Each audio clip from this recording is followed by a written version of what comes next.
اس کو کہیں سے کوئی ایفیلیشن کی ضرورت نہیں ہے، اور اس 301 کی دفعہ کو ہم خوب اچھی طرح پڑھیں، اور پڑھنے کے بعد کسی وکیل اچھے ماہر سے اسے سمجھے. ڈرنے کی ضرورت نہیں. وَلَا تَخَافُوا وَلَا تَحْزَنُوا أَنْتُمُ الْأَعْلَوْنَ إِن كُنتُم مُؤْمِنِينَ. ڈرنا کیا، مرنا تو ایک دن. لیکن اپنے تشخص کے ساتھ، ہمت اور جرت کے ساتھ، حکمت کے ساتھ اپنی ملت کو اپنے ساتھ لے کر چلنا اور اپنے تشخص کے لیے ہر قسم کی قربانیوں کے لیے تیار رہنا، یہ میری اور آپ کی سب سے بڑی ذمہ داری ہے.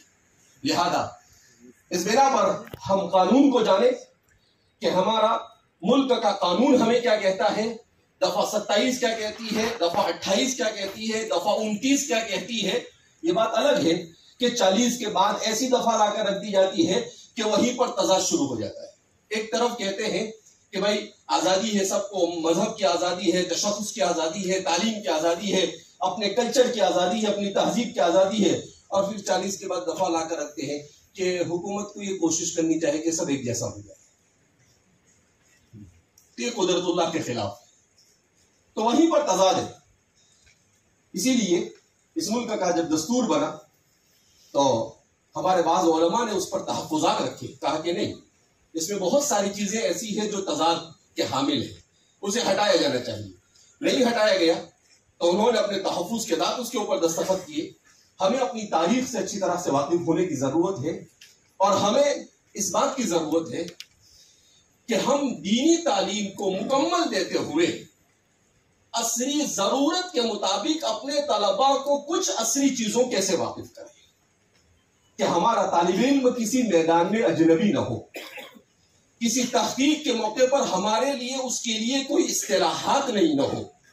اس چیز کو سمجھنے کے لیے الحمدللہ انگریزی پڑھا رہے ہیں، تو ہمارے کچھ علماء ایسے ہونے چاہیے جو بہترین انگریزی میں ڈیبیٹ کر سکے، جو بہترین انگریزی میں جواب دے سکے، تقریر کر سکے. صرف انگریزی میں نہیں، جس خطے اور جس صوبے اور جس علاقے میں آپ کا ادارہ ہے اس علاقے کی زبان کے ماہرین کا بھی پیدا کرنا ضروری ہے ہمارے لیے، تاکہ اس علاقے میں کوئی بھی مسئلہ کھڑا ہو تو قلم اور زبان دونوں سے ہم اپنا دفاع کر سکیں. تو اس لیے اپنے آپ کو مضبوط کرنے کی ضرورت ہے، اور ساتھ ہی ساتھ ہمیں حکیم امت حضرت تھانوی رحمۃ اللہ علیہ فرمایا کرتے تھے کہ جہاں نفرت کا ماحول ہو وہاں پر مسلمانوں کو دو چیزیں کرنی چاہیے. ایک تو یہ کہ نفرت کے ماحول کو کم کرنے کے لیے اسلام کی خوبیوں کو لوگوں کے سامنے بیان کرنا چاہیے، ہم بیان ہی نہیں کرتے ہیں. دوسرا، خود ہم اپنے اخلاق ایسے اختیار کریں کہ ہمارے اخلاق کو دیکھ کر وہ متاثر ہو جائے. ہمارے پاس دونوں چیز نہیں ہے. اور میں اپنی بات کو ختم کرنے سے پہلے آخر میں ایک بات کہنا چاہوں گا کہ ہمارے مدارس کو قانونی اعتبار سے مضبوط ہونا بھی ضروری ہے. ہمارے مدارس اگر چیریٹیبل ٹرسٹ کے تحت چلتے ہیں تو اس کے کاغذات ہونے چاہیے. ہمارے پاس اکاؤنٹ ہے تو ہمیں معلوم ہونا چاہیے کہ ہر سال اس کا آڈیٹ ہوتا ہے، اس آڈیٹ کا نظام ہونا چاہیے.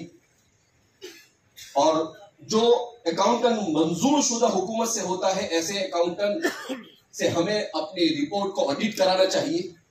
اگر ہم تعمیر کرتے ہیں تو اس کے لیے ہمارے پاس زمین کے کاغذات 7/12 ہونا چاہیے. ہمارے پاس اسی کے ساتھ ساتھ جو کمیٹی ہوتی ہے اس کے امینڈمنٹ ایک کاپی ہونی چاہیے. ہمارے پاس ATG ہونا چاہیے، ہمارے پاس 12A ہونا چاہیے. ہمارے پاس اگر بلڈنگ بنی ہوئی ہے تو اس کی تعمیرات. تو قانونی اعتبار سے ہم اپنے آپ کو ایسا مضبوط کریں کہ انہیں کوئی موقع ہی نہ ملے. لہذا ہم اپنے آپ کو ذہنی اعتبار سے بھی اس قسم کے حالات سے مقابلے کے لیے تیار رکھیں، قانونی اعتبار سے بھی، اس لیے کہ حق کے اوپر اگر ہم ہیں تو ظاہر سی بات ہے ہم کوئی جنت میں نہیں ہے کہ یہاں پر سب ہماری مرضی کا ہوگا. حالات تو آنے ہیں، اور صحیح معنی میں آدمی کی آزمائش اسی وقت ہوتی ہے جب حالات آتے ہیں. اسی لیے حضور نے فرمایا لا تکرہوا الفتن فإنها تدیر المنافقین، کہا فتنوں سے ڈرو مت، اس لیے کہ فتنوں کے آنے سے منافقین ظاہر ہو جاتے ہیں. اللہ کے رسول صلی اللہ علیہ وسلم کے جملے بھی عجیب ہوا کرتے تھے. لہذا اس بنا پر اپنے ایمان کو مستحکم کرنا، اپنے رشتے کو اللہ سے مضبوط کرنا. ابھی میں وہبہ زہیلی صاحب کا ایک مقولہ پڑھ رہا تھا. وہ فرما رہے تھے میں نے علم سیکھا ازہر سے اور میں نے عمل اور تقوی سیکھا ملک شام جا کر وہاں کے علماء سے. اور پھر اس کے بعد انہوں نے اخیر میں لکھا کہ سر النجاح فی الحیاتی هو التعلق مع اللہ. کہ زندگی میں نجات کا اگر کوئی راز معلوم کرنا چاہتے ہو تو وہ اللہ کے ساتھ اپنے تعلق کا مضبوط ہونا. لہذا ہم اپنے تعلق کو مضبوط کریں. الحمدللہ اسلام کے پاس عقلی ہر قسم کے سوال کے جواب موجود ہیں. ہمارے متکلمین نے دے دیے. اس وقت دنیا میں اگر وہ بات ہوتی ہے عقلیت کی تو اتنے صحیح اصول ہمارے متکلمین نے بیان کیے ہیں کہ اس کے بعد مزید کسی اصول کی ضرورت نہیں. اسی طریقے سے ہمارے فقہاء نے اصول فقہ مدون کر کر ہر قسم کے انسان کے بدن سے پیش آنے والے جوارح کے تمام مسائل کا حل ہمارے سامنے رکھا ہے. اس کی روشنی میں ہمیں کس طریقے سے اپنے مسائل کو حل کرنا اصول ہمارے پاس موجود ہے. ہمارے متصوفین نے بھی تزکیہ نفس اور روحانیت جس کا دنیا میں ڈھنڈورا پیتا جا رہا ہے آج اس کے بھی صحیح اصول بیان کر دیے ہیں. ضرورت اس بات کی ہے ہم مطالعہ کریں اور اپنے آپ کو بزرگوں سے وابستہ کریں, اپنے اکابرین کے ساتھ وابستہ رہیں اور اخلاص و للہیت کے ساتھ کام کریں. جہاں اخلاص ہوگا اور منہج صحیح ہوگا وہاں اللہ کی مدد ضرور آئے گی. لہذا نہج بھی صحیح ہونا چاہیے اور ابتغاء مرضات اللہ کے لیے کام ہونا چاہیے. نام و نمود کے لیے, عہدے اور منصب کے لیے ہمارا کوئی بھی کام نہیں ہونا چاہیے ورنہ اللہ کی مدد نہیں آتی ہے. لہذا اس طرح کی چیزوں سے بچنا چاہیے. امام غزالی نے لکھا ہے کہ سب سے زیادہ حسد کی بیماری علماء میں ہوتی ہے اور سب سے زیادہ کبر یہ ملوک میں ہوا کرتا ہے. اور امام ماوردی نے لکھا ہے کہ حسد اور کبر یہ دونوں علماء میں بھی پایا جاتا ہے اور بادشاہوں میں بھی پایا جاتا ہے. کسی نے پوچھا کیوں؟ کہا اس لیے کہ ایک لوگوں کے دلوں پر حکمرانی کرتے ہیں علماء اور ایک لوگوں کے جسموں پر حکمرانی کرتے ہیں. لہذا وہ ایک دوسرے سے کھینچا تانی میں رہتے ہیں. تو ہمیں ایسی کھینچا تانی ایسے ماحول میں تو ہرگز نہیں ہونی چاہیے. آخر میں گنگوہی رحمۃ اللہ علیہ کی ایک بات کہہ کر جو ہم سب کے لیے علماء کے لیے بہت ضروری ہے بات کو ختم کرتا ہوں. سید الطائفہ حاجی امداد اللہ صاحب مہاجر مکی رحمۃ اللہ علیہ صاحب کے ہاتھ پر آپ نے بیعت کی. کچھ دنوں کے بعد جب ملاقات ہوئی تو حضرت حاجی امداد اللہ صاحب نے پوچھا کہ بھائی آپ نے بیعت کی اور تصوف کے سلسلے سے آپ جڑے تو آپ کو کچھ فرق محسوس ہوا اپنی طبیعت اور اپنی زندگی میں؟ تو حضرت نے بڑی عجیب بات کہی. کہا ویسے تو ایسا کوئی فرق مجھے نہیں لگا, البتہ میرے اندر 3 چیزیں آئی جو مجھے محسوس ہو رہی. تو علی صاحب نے پوچھا کیا ہے وہ 3 چیزیں؟ آپ نے کہا ایک تو یہ کہ شریعت طبیعت بن گئی. کیا کہا؟ شریعت طبیعت بن گئی کہ جیسے کھانا کھائے بغیر اور پیے بغیر زندہ نہیں رہ سکتا, ایسے ہی میں نماز روزہ اور اسلام کی عبادت اور اللہ اور اس کے رسول کی اطاعت کے بغیر زندہ نہیں رہ سکتا. کہا شریعت طبیعت بن گئی. تو حاجی صاحب نے کہا اچھا دوسری چیز؟ بڑی قیمتی چیز بتائی آپ نے. کہا دوسری چیز کیا آپ نے محسوس کی؟ کہا المادح والذام سوا. کہا کہ مجھے ایسا محسوس ہوا کہ کوئی میری تعریف کرے یا کوئی میری مذمت بیان کرے مجھے پر اس کا کوئی فرق نہیں ہوتا. تعریف کرنے سے بھی میں چنے کے جھاڑ پر نہیں چڑھتا ہوں اور اگر کوئی میری مذمت کرے تو مجھے اس سے کوئی تکلیف بھی نہیں ہوتی ہے کہ بھئی انسان ہے غلطی ہوتی ہے تو صحیح اپنے اس کے حقدار ہے کہ مذمت ہونی چاہیے. کہا اچھا تیسری چیز کیا آپ کے اپنے اندر محسوس کی؟ کہا تیسری چیز میں نے یہ محسوس کی کہ مجھے شریعت کی کسی چیز پر اشکال اور اعتراض باقی نہیں تھا. ہر چیز شریعت کی مجھے ایسی نظر آ رہی ہے جیسے فطرت اور عقل کے بالکل مطابق اور کوئی چیز عقل اور فطرت کے خلاف نہیں. تو حاجی امداد اللہ صاحب نے کہا کہ بھائی جس کو یہ 3 چیز مل گئی پھر اب بچا ہی کیا اس کے لیے اس دنیا کے اندر میں سب کچھ مل گیا اسے. تو ہم بھی اپنے اندر ان صفات کو پیدا کرنے کی کوشش کریں. اللہ رب العزت ہمارے کما حق ہو یہاں پر جمع ہونے کو قبول فرمائے. ہمارے مدارس کی ہمارے اس ملک میں ہمارے تشخص کے جو مسائل ہیں ان مسائل کو مل بیٹھ کر اسے سلجھانے کی ہمیں اللہ توفیق مرحمت فرمائے اور ہر قسم کے شرور و فتن سے اللہ ہمیں محفوظ فرمائے. اللہ ہم سے راضی ہو جائے، ایسے اعمال کی توفیق مرحمت فرمائے. وآخر دعوانا الحمدللہ رب العالمین.